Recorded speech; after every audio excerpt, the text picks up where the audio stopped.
সন্ধ্যা, আপনাদের সাথে আছি তাওফিকা রহমান। প্রিয় দর্শক শ্রোতা, সবাইকে স্বাগত জানাচ্ছি প্রতিদিনের সান্ধ্য আয়োজন শুভ সন্ধ্যায়।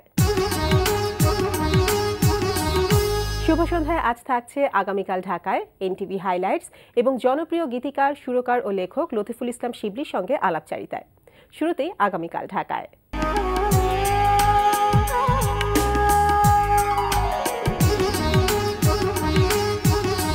আগামীকাল ঢাকায় প্রথমেই জানিয়ে দিচ্ছি নাট্যোৎসবের সময়সূচি।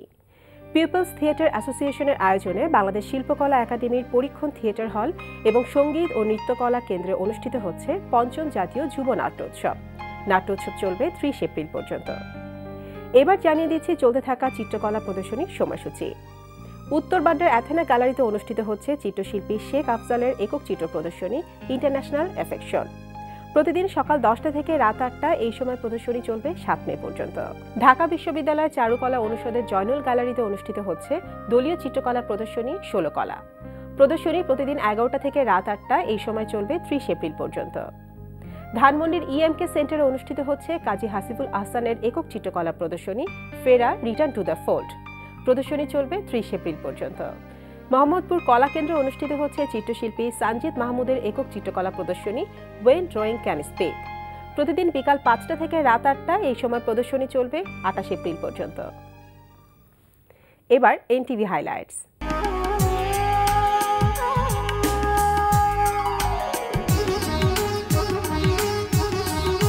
এবার জেনে নিন কি থাকছে এনটিভির রাতের অনুষ্ঠানমালায়। সন্ধ্যা 6টা 45 মিনিটে থাকছে গৌতম মণ্ডলের প্রযোজনায় তথ্য প্রযুক্তি ভিত্তিক অনুষ্ঠান সাইটেক ওয়াচ। রাত 8টা 20 মিনিটে থাকছে আবুল হায়াতের পরিচালনায় ধারাবাহিক নাটক আকাশের ওপারে আকাশ। শোনো, তোমার বাবার কি খবর? এই তো আছেন, ভালোই। অনেকদিন আসে না, ফোন টোনও করে না। আরে আমারও মনে থাকে না, একটু ফোন টোন করো তো। আমি আজই বাবাকে ফোন করে কালই চলে আসতে বলবো। রাত 9টায় দেখবেন আলফ্রেড খোকনের প্রযোজনায় ফারা শারমিনের উপস্থাপনায় সঙ্গীতা অনুষ্ঠান তারাই তারাই রচিত। দেখলে ছবি পাগল হবি, ঘরে রইতে পারবি না, ঘরে রইতে পারবি না। দেখলে ছবি পাগল হবি, দেখলে ছবি পাগল হবি। রাত 9টা 40 মিনিটে থাকছে পান্থ শাহরিয়ারের রচনায় নঈম ইমতিয়াজ নিয়ামুলের পরিচালনায় ধারাবাহিক নাটক বাক্সবন্দী। কালকে রাতের খাবার আরো ভালো হয়েছিল, তোমার জন্য কিছুটা ফ্রিজে তুলে রেখেছি, চাইলে খেয়ে দেখতে পারো। কাল আমি খাইনি বলে তুই রাগ করেছিস? একদম না, তুমি খেতে চাওনি তাই খাওনি। এখানে আমার রাগ করার কি হলো? রাত 11:30টায় দেখবেন শিশির সালমানের পরিচালনায় অনুষ্ঠান অ্যাডভেঞ্চার ম্যান।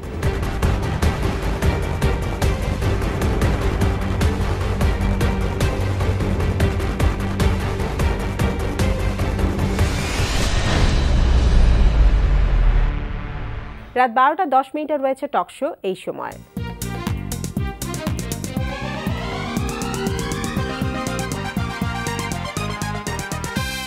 এই ছিল এনটিভি অনুষ্ঠানমালার হাইলাইটস। এরপর আসছি আলাপচারিতায়।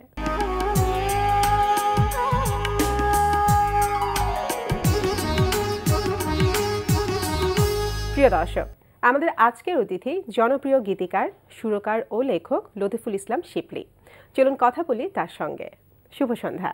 শুভ সন্ধ্যা। কেমন আছেন? আলহামদুলিল্লাহ ভালো আছি, আপনি কেমন আছেন? এই তো ভালো আছি। তো আমাদের আজকে অনেক ভালো লাগছে যে আপনাকে পেয়েছি। Thank you so much. তো সংস্কৃতি অঙ্গনের এমন কোনো মাধ্যম নেই যেখানে আপনি কাজ করেননি। তো সব মাধ্যম নিয়ে মোটামুটি আমরা কথা বলবো। তো কেমন কাটছে বর্তমান সময় এই সব কাজ নিয়ে, সেটা একটু শুনি। আলহামদুলিল্লাহ ভালো কাটছে। আমরা একটা অস্থির সময়ের ভিতর দিয়ে যাচ্ছি সব দিক দিয়েই। তো তারপরও নিজের কাজ নিয়ে ব্যস্ত আছি। জি, মোটামুটি ব্যস্ত সময় কাটছে সব কাজ নিয়ে। তো সাধারণত আপনি বেশি পরিচিত হচ্ছে একজন গীতিকবি হিসাবে, তো সেটা নিয়ে আমরা প্রথমে আসি। তো কি অবস্থা সেটার? গান লেখা হচ্ছে নতুন কোনো গান? গান আগের মতো করে এত বেশি লেখা হচ্ছে না। লেখা না হওয়ার কারণ হচ্ছে যে আমি যাদের সাথে আগে কাজ করতাম তারা এখন ঠিক ওইভাবে গান করছে না। আচ্ছা, আমরা সবাই সিনিয়র হয়ে গেছি, আমরা অন্যান্য কাজে সবাই ব্যস্ত হয়ে গেছি। তো সেই অর্থে আর খুব আগের মতো করে অনেক বেশি করে গান লেখা হচ্ছে না। কিন্তু আমি নিজে যেহেতু লেখক, তো আমি লেখার মাধ্যমটা চেঞ্জ করেছি আর কি, এখন অন্যদিকে বেশি লিখছি। আচ্ছা লাইক কলামটা বেশি লিখছি বিভিন্ন পত্রিকার জন্য, গল্প লিখছি, উপন্যাসে হাত দিয়েছি রিসেন্টলি। আগামী বইমেলায় আমার প্রথম উপন্যাস আসবে। আমার চতুর্থ কাব্যগ্রন্থের জন্য কাজ করছি, যার ফলে কবিতা লিখতে হচ্ছে অনেক। আচ্ছা, এই মিলিয়ে মানে লেখালেখি চলছে, হয়তো গান লেখাটা একটু কম হচ্ছে। গান লেখাটা কম জি, তো হচ্ছে। যেহেতু এই বিষয়টা চলে আসলো, আরেকটা জিনিস জানতে চাচ্ছি, আপনার বেশিরভাগ জনপ্রিয় গানই সব সিনিয়রদের দিয়ে গাওয়ানো, তো জুনিয়র যারা আছে এখন আর্টিস্ট, তাদেরকে দিয়ে কেন কাজ করানো হচ্ছে না? কাজ করানো হচ্ছে না বিষয়টা ঠিক ওরকম না। আমরা যারা আগে একসঙ্গে কাজ করতাম, আমাদের সবার মধ্যে একটা বোঝাপড়া ছিল, আমাদের একটা ইন্টেলেকচুয়াল আন্ডারস্ট্যান্ডিং ছিল। আমরা একটা গান আসলে অনেকটা টিম ওয়ার্কের মতো করে করতাম, এমন না যে আমি শুধু লিখার জন্য লিখে ফেললাম, সবাই মিলে একটা গানটা করা হতো। সবাই মিলে আমরা গান করতাম, লিখার জন্য লিখে ফেললাম, বিষয়টা এরকম ছিল না। যেমন জেল থেকে বলছি, আমি আমার গান দিয়ে উদাহরণ দিই। এই গানটা যখন লিখছি বা এই গানের যখন সুর করছি বা এই গানটা যখন কম্পোজ হচ্ছে, তখন এক ধরনের দেশের অবস্থা এক ধরনের ছিল। আমরা 90 পরবর্তী একটা উত্তাল সময়ের ভিতর দিয়ে আমরা এসেছিলাম, এবং ওই সময়ের যে তারুণ্য, তাদের যে যন্ত্রণা, তাদের যেই মানে দ্রোহ, এই সব কিছু আমরা শেয়ার করতাম পরস্পরের সঙ্গে। শেয়ার করার ফলেই তখন দেখা যাচ্ছে অনেক বিষয়ভিত্তিক গান হতো। যেমন আমার জেল থেকে বলছি বা মাকে বলিস বা মন্নান মিয়ার তিতাস মলম কিংবা বাংকারে ফুলসজ্জা, এই ধরনের গান কিন্তু সাবজেক্টিভ গান, মানে অনেক বিষয় উঠে এসছে, এটা শুধু গান না, মানে মোর দেন নিজের ভেতরে একটা শক্তি, গানের চেয়েও বেশি কিছু আসলে। তো ওই বোঝাপড়াটা এখন যারা গান করছে তাদের সঙ্গে আমি খেয়াল করেছি তাদের সঙ্গে হচ্ছে না, কারণ হচ্ছে সম্ভবত আমি ওদের মেন্টাল এই হাইটটা ধরতে পারছি না, কিংবা ওরা আমাকে ধরতে পারছে না। তো যার ফলে এটাকে আমি কি বলবো, মানে যে টিম ওয়ার্কটা তখন ছিল, সেই টিম ওয়ার্কটা হয়তো হচ্ছে না। সেটা তো আছেই, তারপর একটা ইন্টেলেকচুয়াল ব্যাপার আছে যে এখনকার তারুণ্য বেশি বই পড়ে না, ওরা অনেক খুব বেশি মাত্রায় হচ্ছে ভিজুয়াল দেখে যা কিছু শেখে, দেখে শেখে। আমরা পড়ে শিখতাম, তো পড়ে শেখা দেখে শেখার মধ্যে কিছু পার্থক্য তো অবশ্যই আছে। তো যার ফলে তাদের, আমার যেটা আমি পেয়েছি আর কি, তাদের ইন্টেলেকচুয়াল হাইটটা তৈরি হচ্ছে না এই কারণে। তো এই জন্য আমিও মজা পাচ্ছি না ওদের সাথে কাজ করে। আর দুই একজন ব্যতিক্রম আছে যাদের সাথে অলরেডি আমি কাজ করেছি বা করছি, দুই একজন শিল্পী আছে কাজ করা হয়েছে জুনিয়রদের ভেতরে, অনেক জুনিয়রদের সঙ্গে কাজ করছি আর কি। তো ওর সামনে আসবে অ্যালবাম, আসলে তখন বোঝা যাবে আর কি। জি জি, সেটাই। তো আপনার তো এখন পর্যন্ত প্রায় 300টার মতো জনপ্রিয় গান আছে, অনেকগুলো। হ্যাঁ, সবগুলো নিয়ে তো আসলে আমরা বলতে পারছি না। যেমন আমরা আয়ুব বাচ্চু আছে হাসতে দেখো কাঁদতে দেখো, তারপর তুমি আমার প্রথম সকাল, এরকম অনেক গান আছে। এই গানগুলো কিছু, এই 2-3টা গানের একটু পেছনের গল্পটা যদি আমরা একটু যদি গানের পেছনের গল্প, এত গানের পেছনের গল্প তো আসলে ঠিক ওইভাবে মানে কবির মনে কখন যে কি সে দোলা দেয়, কি করে। যেমন তুমি আমার প্রথম সকাল, অসাধারণ একটা গান, রোমান্টিক একটা গান বলা যায়। তুমি আমার প্রথম সকাল, এটা একদম রোমান্টিক গান, এটা আবার আমার ঘরানার বাইরে গান। আমি মূলত রক মিউজিক, ব্যান্ডের যে গানগুলো আমি নিজে রক মিউজিক পছন্দ করি, এবং আমার গানের লেখা মানে আমার লিরিকগুলো ইটসেলফ রক। তো যার ফলে ওই গানটা একটু ডিফারেন্ট হয়েছিল আর কি।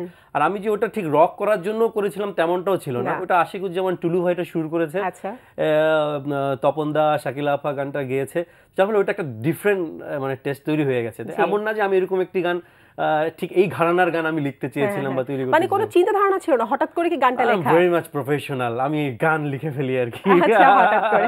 তো গান লেখার জন্য তাহলে কি ধরনের পরিবেশ আপনি বেছে নেন বা পছন্দ করেন? সময়ে আমি গান লিখে ফেলতে পারি, আমি কাগজ কলম দিলে হয়তো আপনার দিকে তাকিয়ে থাকতে থাকতেও এটি গান লিখে ফেলতে পারি। আচ্ছা, ভালো, মানে মন থেকে যখন যা আসে তাই আপনি লিখে ফেলছেন।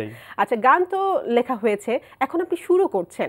আগে কিন্তু সুরটা খুব একটা করতেন না, আগে গান বেশি লিখতাম বলে হয়তো সুরটা বেশি করা হতো না, এখন গান কম লিখছি বলে সুর করছি। সুরটা আবার আমার অনেক প্রস্তুতি নিয়ে করতে হয় না, আমার গানের সুরগুলো আমার কলমের নিব দিয়ে বের হয়, কারণ আমি যখন লিখতে থাকি তখন গুনগুন করতে থাকি। গান লেখা শেষ হলে দেখা যায় যে একটা সুর দাঁড়িয়ে যায়, তো ওইটা খুব জোর করে আরোপ করা হয় না আর কি, ওই গানটার উপরে সুরটার আরোপ করা হয় না, ওটার মতো করেই বের হয়ে আসে। তো যার ফলে আমি দেখেছি যে আমার অনেক গান সরি টু সে নষ্ট হয়েছে অনেক সুরকারের হাতে পড়ে। আচ্ছা, কারণ গানের মেজাজ অনুযায়ী সুরটা হয়নি। তো এরকম অনেক ঘটনা ঘটেছে, ওগুলো আমি বলতে চাই না। তো আমি যেসব গানগুলো সুর করছি সেগুলোর মানুষের ভালো লাগা না লাগা এটা পরের কথা, কিন্তু আমার কাছে মনে হচ্ছে এটা আরোপ করা হবে না, এটা একদম ন্যাচারাল, ওই লিরিকের জন্য যে সুরটা প্রয়োজন আপনি সেটাই বের নিজে হয়ে আসছে। যেভাবে চাচ্ছেন সেভাবেই Right. করতে পারছেন। Right. আচ্ছা, তো গানের কথা লেখা হচ্ছে, সুর করা হচ্ছে, গানও তো গাওয়া হয়েছে, একটা Well, অ্যালবাম আমি আসলে আপনার। ঠিক গায়ক না, আমি হ্যাঁ। আসলে শখের গায়ক। তো আমার প্রথম অ্যালবাম বেরিয়েছিল 98-এ। নেক্সট অ্যালবামের অনেকগুলো গান রেডি করে রেখেছি, 3-4টা গান একদম কমপ্লিট হয়ে গেছে। আশা করছি এই বছরের মধ্যেই অ্যালবামটা বের করার, আমার সেকেন্ড অ্যালবাম। আমরা তাহলে খুব রিসেন্টলি একটা অ্যালবাম পেতে যাচ্ছি আপনার ইনশাআল্লাহ, কাছ থেকে, hopefully, ইনশাআল্লাহ। আচ্ছা, আরেকটা জিনিস জানতে চাচ্ছি, যেহেতু আপনি আগে কাজ করেছেন, সিনিয়র শিল্পীদের সাথে কাজ করেছেন, বেশ জনপ্রিয় গান আপনার আছে, তো এই যে গানের কথাগুলো লেখা হয়েছে, একটা জিনিস কমপ্লেন সবার কাছ থেকে শোনা যায় যে আগে যেসব গান ছিল সেগুলো কিন্তু অনেক দিন ধরে মানুষের হৃদয়ে থাকতো। আমরা যেমন কিছুক্ষণ আগে যে গানগুলোর কথা বলতাম সেটা তো অনেক আগের গান, এখনের গানগুলো এত জনপ্রিয় হচ্ছে না বা কিছুদিন থেকেই হারিয়ে যাচ্ছে, সেটা আসলে কেন, কি মনে হয় আপনার? হ্যাঁ, এটা একটা খুব গুরুত্বপূর্ণ বিষয়। আগে গান করতে হচ্ছে কবিরা, মানে গান লিখতে হচ্ছে কবিরা। আপনি খেয়াল করে দেখবেন যে আমাদের বাংলা গান দাঁড়িয়ে আছে পঞ্চকবির হাত ধরে। তো গান যখন কবিদের হাত থেকে যখন গীতিকারদের হাতে পৌঁছে গেছে গান লেখাটা, তখন আমি আমার কাছে যেটা অবজারভেশন আর কি, আমার মনে হচ্ছে গানের লিরিকের কোয়ালিটি ফল করেছে। কারণ গান প্রধানত একটি বাণী, এবং এই বাণী যখন সেটা কবিতায় থাকে তখন ওটা গভীর অর্থবোধক হয়। আর শুধুমাত্র যখন মানে এটা যদি মানে গীতিকা হয়, আমি বলবো যে যখন গীতিকাররা যখন শুধুমাত্র গান লিখছে তখন সেই কবিতার যেই গভীরতা সেটা তখন হারিয়ে যায়। এটা সবার ক্ষেত্রে না, বেশিরভাগ ক্ষেত্রেই। তো আমার মনে হচ্ছে যে এখন গান লিখছে যারা, তারা বেশিরভাগই হচ্ছে গীতিকার, তারা গীতি কবি না। তো আমি তাদের জন্য, আমার মানে নতুনদের জন্য আমার উপদেশ থাকবে যে তারা যেন বেশি বেশি করে কবিতা পড়ে এবং কবিতা লেখার চেষ্টা করে আগে গান লিখার আগে। কারণ গান লিখেছে রবীন্দ্রনাথ, গান লিখেছে নজরুল, তারা প্রধানত কবি, তারপরে হচ্ছে গীতিকার। অবশ্যই। তো এই বিষয়টা খেয়াল রাখলে আমার মনে হয় ঠিক হয়ে যাবে। আচ্ছা, তো গান নিয়ে তো অনেক কথা বললাম, গানের পাশাপাশি নাটক লেখা হয়েছে এবং সিনেমাতেও করা হয়েছে কাজ, তো সেই বিষয়টা নিয়ে একটু আমরা জানতে চাচ্ছি। হ্যাঁ, আমি নাটক যখন মঞ্চে কাজ করি তখন থেকে আমি নাটক লিখি। আমার বিটিভির যুগে আমার প্রথম নাটকের নাম ছিল তোমার চোখে দেখি। তারপরে আমি নিজে একটি নাটকে অভিনয় করেছিলাম, রাজকুমারী নামে একটি, মানে অভিনয় করা হয়েছে আর কি। ওইটা আমার লেখা নাটক ছিল। আমার বিপরীতে শোভিকা কাইসার অভিনয় করেছিল ওটাতে। তো তারপরে আমি একটা দীর্ঘ সময় আমি দেশের বাইরে ছিলাম। এখন প্রচুর নাটক লেখা হয়েছে লাস্ট 3-4 বছরে। আমি 1 ঘন্টার নাটক লেখা হয় নাকি ধারাবাহিক বেশি? না, আমি এখনো কোনো ধারাবাহিক লিখিনি। 1 ঘন্টার বা টেলিফিল্ম যে এই জাতীয় কাজগুলো অনেক করা হয়েছে মাঝখানে। আর ফিল্ম, আমি আসলে পুরা কনসেন্ট্রেশন এখন দিতে যাচ্ছি ফিল্মের দিকে। রিসেন্টলি আমার একটা ফিল্ম হয়ে গেছে, পদ্মপাতার জল। তো এর পরে আরো প্রায় 2টি সিনেমা নিয়ে কথাবার্তা চলছে। কারণ আমার যে ভাবনা, চলচ্চিত্রের যে ভাবনা, এটা অনেক বড় পরিসরের ভাবনা আমি ভাবি। তো যার ফলে ওইটার অনেক বড় একটা প্রস্তুতিও থাকে, সেই প্রস্তুতির জন্য অনেক টাকার প্রয়োজন হয়। এখন আমাদের ফিল্মের যেই অবস্থা, তাতে প্রচুর টাকা ইনভেস্ট করার মতো অবস্থা না। তো যার ফলে এটা নিয়ে এখন এক ধরনের মানে দোনোমনো অবস্থা আছে আর কি। কথাবার্তা চলছে, হোপফুলি খুব তাড়াতাড়ি এটা সেটেল হয়ে যাবে। সাধারণত গান লেখার ক্ষেত্রে আপনি বলেন যে ব্যান্ডের গান বেশি আপনি স্বাচ্ছন্দ্য বোধ করেন, তো আপনার গল্প লেখার ক্ষেত্রে, সেটা নাটক বা সিনেমার ক্ষেত্রে, কোন ধরনের গল্পকে বেশি প্রাধান্য দেন বা পছন্দ করেন? আমার প্রথমেই মাথায় থাকে হচ্ছে এন্টারটেইনমেন্ট। আচ্ছা, যে এমন একটা গল্প হবে যেটা কিছু বসে 1 ঘন্টা বা যতক্ষণ সে টিভির সামনে বসে থাকবে তার ভিতরে যেন একটা এন্টারটেইনমেন্ট কাজ করে। তারপরে এটা আগে ঠিক করি আমি, যে মূল কাহিনীটার মধ্যে যেন এন্টারটেইনমেন্ট থাকে। তারপর আমি ওখানে চুজ করি যে এখানে কি কোনো মানে সামাজিক কন্টেম্পোরারি কোনো বিষয়কে ঢুকাবো নাকি পিছনের অতীতের কোনো কিছু ঢুকাবো, তারপর এটা আমি নির্ধারণ করি। বাট আমার কথা হচ্ছে অ্যাভোভাল এটা এন্টারটেইনমেন্ট হতে হবে, মজা লাগতে হবে, ধরে রাখতে হবে দর্শককে আর কি। আচ্ছা, তো প্রথম শুরুটা আপনার যেটা হয়েছিল মঞ্চ থেকে, সেই মানে ডিফারেন্ট, কিন্তু আপনার লেখা, নাটক, সিনেমা, তারপর গান সবকিছু বাদ দিয়ে মঞ্চ থেকে শুরুটা হয়েছিল। শুরুর গল্পটা আমরা একটু শুনি, কিভাবে শুরু হয়েছিল? আমি 90 দশকে আমি আসলে ঢাকায় পালিয়ে এসেছিলাম। এরশাদ বিরোধী আন্দোলনে, স্বৈরাচার বিরোধী আন্দোলনে আমি খুব সক্রিয়ভাবে আমার অংশগ্রহণ ছিল। আমি তখন পালিয়ে এসেছিলাম। তো তখন তো একটা উত্তাল সময় ছিল, সব কিছুতে রাজনীতি বা সংস্কৃতি সব কিছুর ভিতরে এক ধরনের দ্রোহ ছিল, তখন বিপ্লব ছিল। তো তখন মঞ্চনাটক, পথনাটক এইসবের একটা বিশাল ভূমিকা ছিল সেই সময়। তো স্বভাবতই ওটা আমাকে অনেক আকর্ষণ করেছিল। আচ্ছা। তো আমি তখন ঢাকা ড্রামা স্কুল নামে একটি স্কুল ছিল তখন, ওখানে 1 বছরের একটা ডিপ্লোমা কোর্স করেছিলাম। তারপর আমি নাট্যচক্র নামে যেই গ্রুপ থিয়েটার আছে আমি সেখানে জয়েন করেছিলাম এবং সেখানে 3-4 বছর একদম র্যান্ডম মঞ্চে কাজ করেছি আমি। আচ্ছা, এবং মঞ্চে ওই কাজ করতে যেই আমি মঞ্চে নাটকের ইতিহাস, নাটকের গঠন, light, set, costume, dialogue, history এই সব কিছু পড়তে হয়েছিল, কাজ করতে হয়েছিল। তো তখনই আমার ওই স্কুলিংটা হয়ে গেছে, মানে এখন যত মাধ্যমে কাজ করছি তো আমার ওই প্রথম স্কুলিংটা ওই মঞ্চেই হয়ে গেছে। আচ্ছা, তাহলে পরে মঞ্চ থেকে এসে কোন মাধ্যমে বেশি কাজ করা হয়েছে? প্রথম শুরুটা কি গান লেখা ছিল নাকি মঞ্চে? না, আমার একটা সময় মনে হয়েছিল মঞ্চ অনেক স্লো, অনেক খুব আস্তে যায়। তা আমার তখন হচ্ছে বুনো ঘোড়ার মতো একটা সময়, আমি তখন ওই রক মিউজিকটা আমাকে আরো বেশি আকর্ষণ করেছে আর কি। তখন আমি সাথে সাথে ওখান থেকে একটু সুইচ করেছিলাম রক মিউজিকের দিকে। তো যার ফলে ব্যান্ডের সঙ্গে পুরোপুরি ইনভলভ হয়ে ব্যান্ডের গান বা ব্যান্ড মিউজিকের ওই সময়ের যে একটা স্ট্রাগলিং টাইম ছিল আর কি ব্যান্ড মিউজিক, কারণ তখন ব্যান্ডের গান একটা নতুন গানের মাধ্যম হিসেবে অনেকে এটাকে অপসংস্কৃতি মনে করতো এবং আমাদের সিনিয়ররা আমাদের দিকে এক ধরনের উন্নাসিকতা দেখাতো, মানে নয়েজ গান, মানে এটা নয়েজ তৈরি করছে আর কি। তো ওইরকম একটা স্ট্রাগলিং সময়ের ভিতর দিয়ে আমরা গান নিয়ে কাজ করছি এবং তারুণ্যের মন জয় করে ফেলেছি আমরা তখন। এখন তো ব্যান্ড মিউজিক হচ্ছে আমাদের, বা যারা এখন ব্যান্ডের যারা মানে সিনিয়র বা যারা ব্যান্ড নিয়ে কাজ করে জাতীয় পর্যায়ের সমস্ত বড় বড় প্রোগ্রামে তাদেরকে ছাড়া আর হচ্ছে না। হ্যাঁ, সেটাই। আচ্ছা, তো সেই মঞ্চ দিয়ে শুরু হয়েছিল, এখন তো মঞ্চে কাজ করা হচ্ছে না, কিন্তু শখ কি আছে বা আপনি একটু মিস কি করা হয়ে থাকে মঞ্চে? আমার মঞ্চ নিয়ে প্ল্যানিং আছে। আমার একটি নাটক আছে রাজকুমারী, যে নাটকের কথা বললাম, এই নাটকটিকে আমি এক মঞ্চের উপযোগী করে তৈরি করছি এটাকে। তো দু একটি গ্রুপ থিয়েটারের সাথে আমার কথাবার্তা হচ্ছে এটা নিয়ে, যে এটাকে আমরা মঞ্চে নিয়ে আসবো। ওই সময় হয়তো আবার নতুন করে ফেরা হবে। বাহ, চমৎকার। তো অনেক মাধ্যমে কাজ করছেন, আশা করছি সকল মাধ্যমে আপনার সকল কাজ সফল হবে এবং আজকে আপনি শুভ সন্ধ্যা এসেছেন, এই জন্য আপনাকে অনেক অনেক ধন্যবাদ। অনেক ধন্যবাদ আপনাকেও আমাকে ডাকার জন্য। প্রিয় দর্শক, কথায় কথায় আমরাও চলে এসেছি অনুষ্ঠানের শেষ প্রান্তে। আমাদের সঙ্গে যোগাযোগের ঠিকানা প্রযোজক শুভ সন্ধ্যা, এনটিভি, বিএসসিসি ভবন, 7তলা, 102, কাজী নজরুল ইসলাম এভিনিউ, কারওয়ান বাজার, ঢাকা 1215। আমাদের ইমেল অ্যাড্রেস shubhosandha@ntv.com। প্রিয় দর্শক, এনটিভিতে সম্প্রচারিত সংবাদ ও অন্যান্য সকল অনুষ্ঠান দেখতে লগ ইন করুন www.ntvbd.com-এ। সবার মঙ্গল কামনায় আজকের মতো এখানেই শেষ করছি। শুভ সন্ধ্যা।